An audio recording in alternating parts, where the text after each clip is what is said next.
बारिश में गरीब सास बहू के टमाटर के पराठे। भगवान जी, आप तो जानते हो ना कि इस टमाटर की खेती करने में मैंने अपने जीवन की सारी जमा पूंजी लगा दी है। लोगों से कर्ज भी लिया है मैंने। बस मेरी ये फसल अच्छे से तैयार हो जाए ताकि मैं जल्द से जल्द अपने ऊपर का कर्ज भी चुका सकूं और हमारी गरीबी भी दूर हो जाए। ये है दिनेश, जो 3 एकड़ इस खेत में लगी अपनी टमाटर की फसल को देख रहा था। तभी वहाँ इस खेत का मालिक आता है।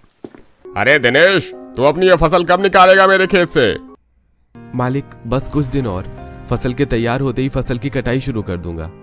अरे ठीक है, खेत की अच्छे से सफाई कर देना और फसल के निकलते ही मेरे पैसे दे देना। जी मालिक। खेत का मालिक वहां से चला जाता है। तभी दिनेश रोज की तरह खेत में काम करने लगता है। शाम का समय, दिनेश सड़क से घर की ओर जा रहा था। तभी अचानक आसमान में बिजलियां कड़कने लगती हैं और तेज हवा चलने लगती है। अरे नहीं नहीं नहीं नहीं, बारिश मत होने देना भगवान जी।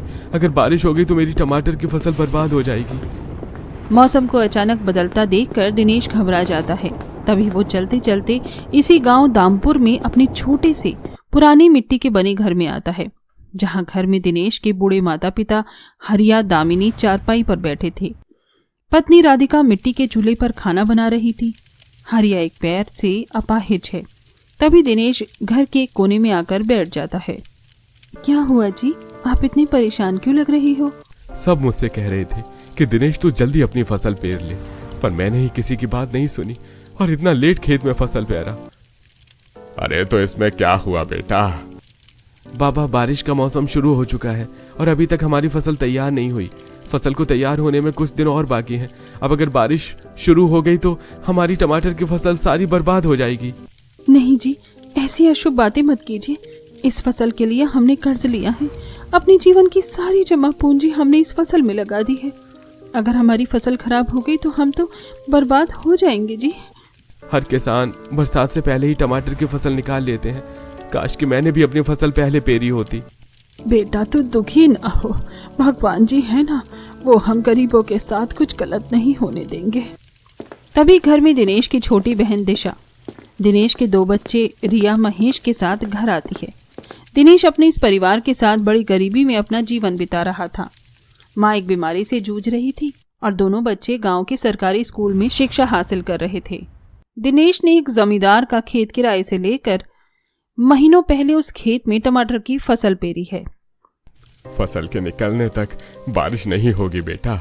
बरसात का मौसम तो अभी शुरू हुआ है और शुरुआत में इतनी जल्दी बारिश नहीं होती। ऐसा ही होना चाहिए बाबा।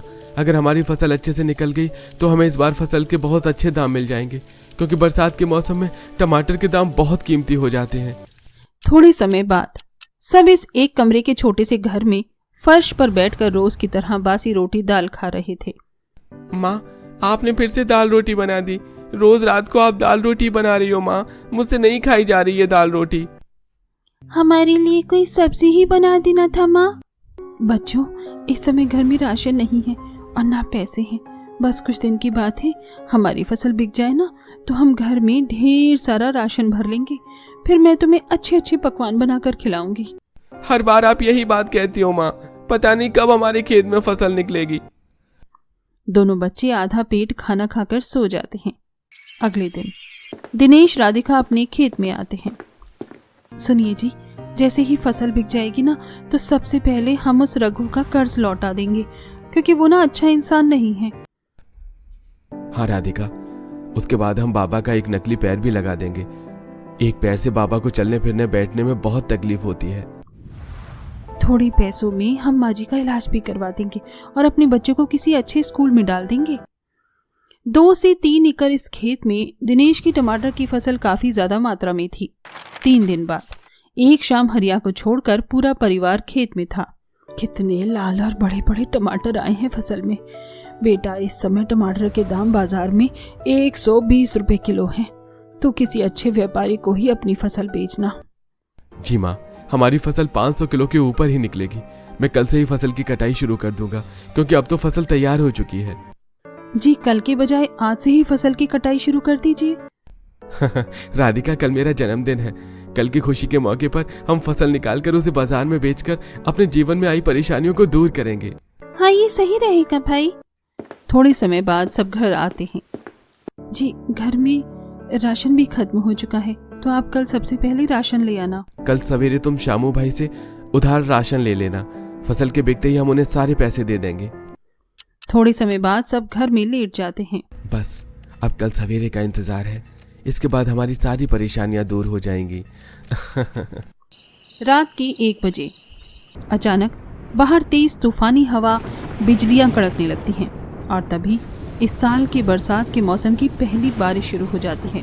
बारिश इतनी जोरों की तूफानी हो रही थी कि दिनेश के घर की छत जो पन्नी की है उस पर बारिश के पानी की जोर जोर से आवाज आ रही थी। ये आवाज सुनकर सब नींद से जाग जाते हैं।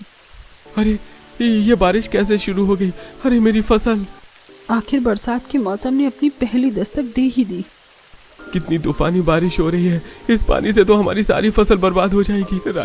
राधिका मुझे तुरंत खेत में जाना है, वरना सारी फसल बर्बाद हो जाएगी। नहीं बेटा, तू बाहर मत जाना, बाहर बहुत जोरों की तूफानी बारिश हो रही है। हाँ जी, और अभी रात के 1 बज रहे हैं, इतनी रात को खेत में जाना सही नहीं है। राधिका, हमारी जीवन की सारी जमा पूंजी इस फसल में अटकी हुई है, मुझे जाना होगा। तभी दिनेश घर से बाहर चला जाता है। भगवान जी, हम गरीबों की फसल की रक्षा कीजिएगा। इधर दिनेश इस तूफानी बारिश में काली अंधेरी रात को चीरते हुए सड़क से अपने खेत की ओर दौड़े जा रहा था। मैं अपनी फसल को बर्बाद नहीं होने दूंगा। थोड़े समय बाद दिनेश अपने खेत के करीब आता है। तभी अचानक चिकनी मिट्टी पर उसका पैर फिसल जाता है और वो धड़ से एक बड़े से पत्थर पर सर के बल गिर जाता है। अब सर पर चोट इतनी गंभीर लगी थी कि दिनेश वहीं बेहोश हो जाता है। अगले दिन जब परिवार वालों को दिनेश के बारे में पता चलता है तो सब उसे गांव के सरकारी अस्पताल में लेकर जाते हैं, जहां दिनेश का चेकअप हो रहा था। माता रानी, मेरे पति की रक्षा कीजिए, उन्हें कुछ नहीं होना चाहिए। थोड़ी समय बाद डॉक्टर बाहर आता है। राधिका जी, सिर पर गंभीर चोट लगने की वजह से दिनेश भाई कोमा में चले गए हैं। क्या? हाँ, और अब वो कब होश में आएंगे ये कोई नहीं बता सकता। ये सुनकर सब फूट फूट कर रोने लगते हैं। अगले दिन दिनेश घर में चारपाई पर जिंदा लाश की तरह पड़ा था। माँ जी, हमें खेत में जाकर फसल की कटाई शुरू कर देनी होगी, वरना अगर और बारिश आ गई तो। हाँ बहू, चल हम खेत से फसल लेकर आते हैं। राधिका, दामिनी और दिशा तीनों खेत में आते हैं तो खेत में बारिश के पानी के कारण आधी टमाटर मिट्टी में दबकर फूटकर खराब हो चुके थे और आधी फसल अच्छी थी। हमारी आधी फसल तो खराब हो गई। ये क्या हो रहा है हम गरीबों के साथ, भगवान। भाभी, अब अफसोस और आंसू बहाने का क्या फायदा? शायद ये हमारे ही बुरे कर्मों की सजा है जो हमें इन परेशानियों के जरिए मिल रही है। चलो अब बाकी बची इस फसल को जल्दी से तोड़ लेते हैं, वरना कहीं बारिश में ये भी खराब ना हो जाए। तभी तीनों मिलकर आधी बची उस फसल से टमाटर तोड़ती हैं। शाम तक सारी फसल से टमाटर तोड़कर राधिका उन सब टमाटर को बोरियों में भरकर अपने घर लेकर आती है। रात का समय। माँ, मुझे भूख लगी है। बिटिया, अभी तो घर में अन्न का एक दाना नहीं है, कल अगर टमाटर बिक जाएंगे तो मैं राशन ले आऊंगी। बहू, कल सवेरे हम किसी अच्छे व्यापारी से बात करेंगे, ये सारे टमाटर बेच देंगे। जी माँ जी, बच्चों मैं तुम्हारे लिए टमाटर की चटनी बना देती हूँ, तुम ये 5 रुपए लेकर दुकान से पाव लेकर आओ। टमाटर में कई सारे टमाटर नरम और पुलपुले से हो चुके थे और कुछ टमाटर अच्छे कड़क लाल थे। तभी राधिका सबके लिए टमाटर की चटनी बनाती है और सब वही खाकर सो जाते हैं। अगले दिन। माँ जी, मैं कुछ टमाटर लेकर बाजार में जाती हूँ और एक अच्छे व्यापारी से सौदा करके आती हूँ। भाभी, मैं भी आपके साथ चलती हूँ। तभी राधिका और दिशा कुछ अच्छे टमाटर लेकर बाजार में आते हैं और एक व्यापारी को अपने टमाटर दिखाते हैं। टमाटर तो अच्छे हैं। देखिए, वैसे तो मार्केट में टमाटर के दाम 120 रुपए किलो हैं, पर मैं 100 रुपए किलो लूंगा आपसे टमाटर। हाँ ठीक है साहब, आप घर चलकर हमारे टमाटर देख लीजिए। राधिका और दिशा उस व्यापारी को अपने घर लेकर आते हैं और उसे अपने घर में रखे टमाटर दिखाते हैं। अब उन टमाटरों में कई सारे टमाटर नरम और पिलपिले से थे। मुझे नहीं खरीदने ये टमाटर तो बारिश के पानी में भीगकर सड़ चुके हैं, इनमें तो बहुत जल्द कीड़ा पड़ जाएगा। इतना कहकर व्यापारी वहां से चला जाता है।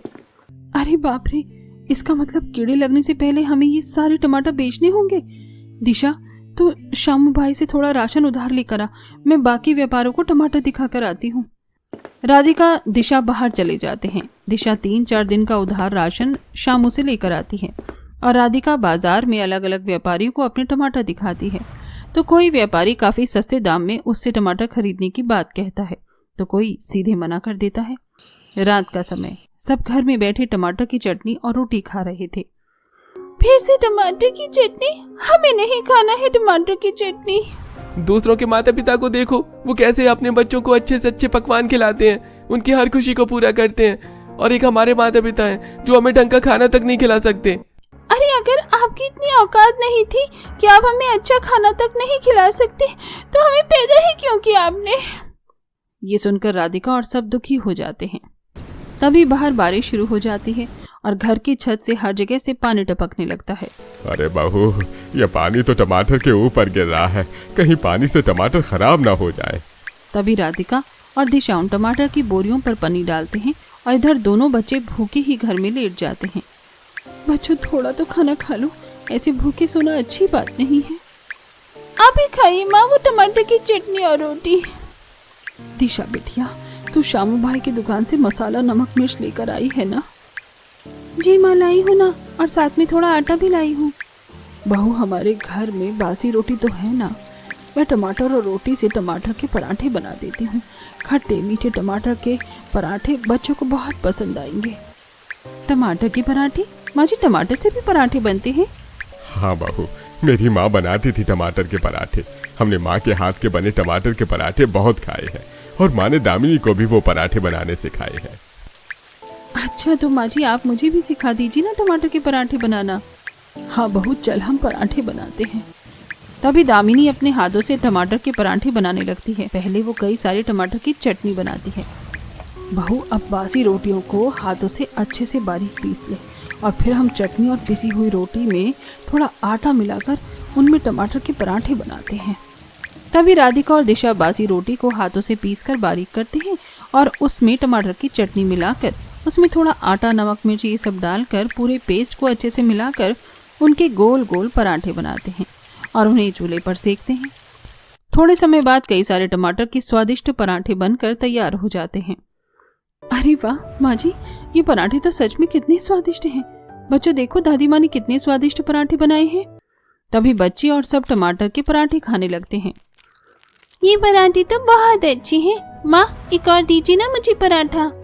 हाँ हाँ ये लो मेरी बच्ची, ये लो। अगर पराठे के साथ पुदीने की चटनी होती तो और मजा आता। माँ हमारे स्कूल के बाहर एक अंकल अपने ठेले पर ऐसे ही पराठे चटनी के साथ बेचते हैं। वो 40 रुपए का एक पराठा देते हैं माँ। जी माँ, इनके पास से बहुत से लोग पराठे खरीद कर खाते हैं। हमारा भी बहुत मन करता था उनके पराठे खाने का, पर हमारे पास तो पैसे ही नहीं थे। कोई नहीं बच्चों, हम भाभी तुम्हारे लिए रोज टमाटर के पराठे बनाएंगी क्योंकि हमारे पास तो बहुत सारे टमाटर हैं। दोनों बच्चे काफी खुश होने लगते हैं। माँ जी मेरे पास एक उपाय है, क्यों ना हम टमाटर के पराठे बनाकर बेचने का काम करें। अब टमाटर तो हमसे कोई खरीद नहीं रहा और ये टमाटर घर में पड़े पड़े खराब भी होते जा रहे हैं। उपाय तो बढ़िया है बहू, पर हम ये टमाटर के पराठे बेचेंगे कैसे? उसके लिए हमारे पास एक ठेला होना चाहिए, एक चूल्हा, बड़ा तवा, कई सारा सामान, ये सब चाहिए। और इस समय तो हमारे पास फूटी कौड़ी तक नहीं है। माँ जी हम अपने घर का सामान बेच देते हैं। नहीं नहीं बहू, घर का सामान मत बेचो। मैं अपना ये घर जमींदार साहब के पास 5000 रुपए में गिरवी रख देता हूँ। जब हमारी कमाई होने लगेगी तो हम पैसे देकर घर छुड़ा लेंगे। नहीं नहीं बापूजी, ये बहुत बड़ा रिस्क है। अगर हमारा परिवार नहीं चला तो हमारा घर चला जाएगा। ले देकर बस ये घर ही तो बचा है हमारे पास। बहू अगर रघु को पैसे नहीं मिले तो वो पैसे ही हमारे घर पर कब्जा कर लेगा। अब जीवन में बदलाव लाने के लिए हमें ये कदम उठाना ही होगा।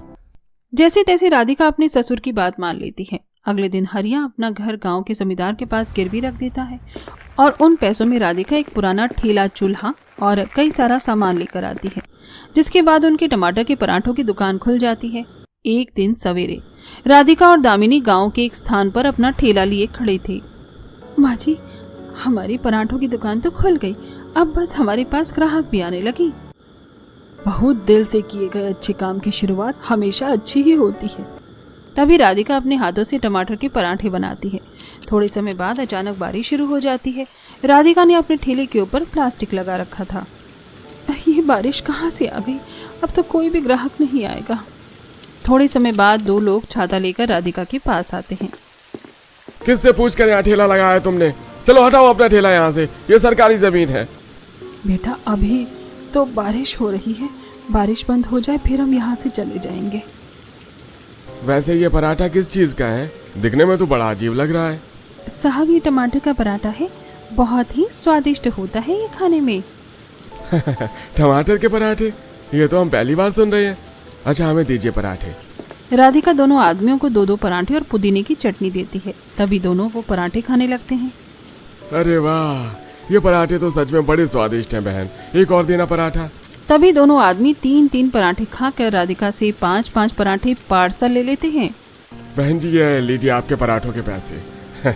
और आप यहीं पर अपना ठेला लगाइए, हम नगर परिषद के कर्मचारी हैं। अगर आपको किसी भी बात की परेशानी हो तो हमें बताइएगा। धन्यवाद साहब। दोनों राधिका को पैसे देकर वहां से चले जाते हैं। तभी बारिश बंद हो जाती है। पहले ही ग्राहकों में हमारी इतनी अच्छी आमदनी हो गई, बहू हमारे पराठे तो लोगों को पसंद आ रहे हैं। जी माँ जी, भगवान जी बस इसी तरह हमारे पराठे लोगों को पसंद आते रहें और हमारी अच्छी खासी कमाई होती रहे। तभी दोनों के पास कुछ ग्राहक आते हैं और वो भी राधिका से टमाटर के पराठे खरीद कर खाने लगते हैं। राधिका ने एक पराठे का दाम 30 रुपए रखा था। वाह यार, ये टमाटर के पराठे तो बड़े ही मजेदार हैं। बहन मुझे 4 पराठे पार्सल कर देना। कविता देखो कितने स्वादिष्ट पराठे हैं ये। ऐसे पराठे तो तुम भी नहीं बना सकती। तुम्हें पराठे बनाने को बोलो तो तुम तो आलू के आधे कच्चे आधे जले हुए पराठे बनाती हो। हाँ तो इतना है ना, अब से रोज यही आकर आप ही टमाटर के पराठे खाया कीजिए। कम से कम आप तो दिमाग खाना छोड़ोगे। तभी ग्राहक बारिश में इस मौसम में राधिका के हाथ के बने गर्मा गर्म टमाटर के खट्टे मीठे पराठे खाने लगते हैं और राधिका दामिनी गर्मा गर्म पराठे बनाते जाते हैं। शाम का समय, राधिका के पास से सारे टमाटर खत्म हो चुके थे। माँ जी देखिए, एक ही दिन में हमारी कितनी सारी कमाई हो गई। ये टमाटर के पराठों का कारोबार तो सच में कारगर साबित हो गया। हाँ बहू, बस इसी तरह हमारी रोज रोज अच्छी कमाई होती रहे ताकि जल्द से जल्द हम अपना कर्ज भी चुका सकें और हमारी सारी गरीबी भी दूर हो जाए। तभी दोनों घर आते हैं तो राधिका थोड़े पैसों में राशन लाकर अच्छे पकवान बनाती है। तभी वहाँ रघु आता है और अपना पैसा मांगता है। रघु भाई, आप तो जानते हैं ना कि इनके साथ कितना बड़ा हादसा हो गया, तब से हमारे ऊपर बहुत परेशानी आ चुकी है। रघु भाई आप ही थोड़े पैसे रख लीजिए, हम धीरे धीरे करके आपको देते रहेंगे पैसे। ठीक है, पर याद से देते रहना मुझे। अगले दिन दामिनी राधिका फिर से 20 किलोमीटर टमाटर और सामान लेकर गांव में आते हैं और अपने ठेले पर गर्मा गर्म टमाटर के पराठे बनाकर ग्राहकों को देते हैं। तभी आज भी सारे दिन में उनके सारे टमाटर खत्म हो जाते हैं। अब इसी तरह प्रतिदिन बीतने लगे। राधिका दामिनी की रोज रोज अच्छी कमाई होने लगी। एक शाम, माँ जी हम पराठों के साथ साथ टमाटर की चटनी, टमाटर जूस, टमाटर सॉस ये सब भी बना सकते हैं ना? हाँ बहू, मैं भी कब से यही सोच रही थी। उसके बाद राधिका टमाटर की चटनी, टमाटर का जूस और भी कई तरह की चीज बनाकर अपने ठेले पर बेचने लगी। अब इसी तरह कुछ ही महीनों में दोनों का कारोबार इतना बड़ा हो जाता है कि राधिका एक ठेले से दूसरा ठेला भी खरीद लेती है। अब एक ठेले पर राधिका टमाटर के पराठे, आलू, मेथी सब्जी, साथ में सब्जियां ये सब बनाकर बेचने लगी और एक ठेले पर दिशा और दामिनी भी ये सब बेचने लगे। दोनों ने अपने ठेले को मिनी ढाबा बना दिया जहां वो हर तरह के पकवान बनाकर बेचने लगे, जिसके बाद दोनों रोज रोज अच्छी कमाई करके अपनी सारी गरीबी परेशानी दूर करने लगते हैं और खुशी खुशी अपना जीवन बिताने लगते हैं।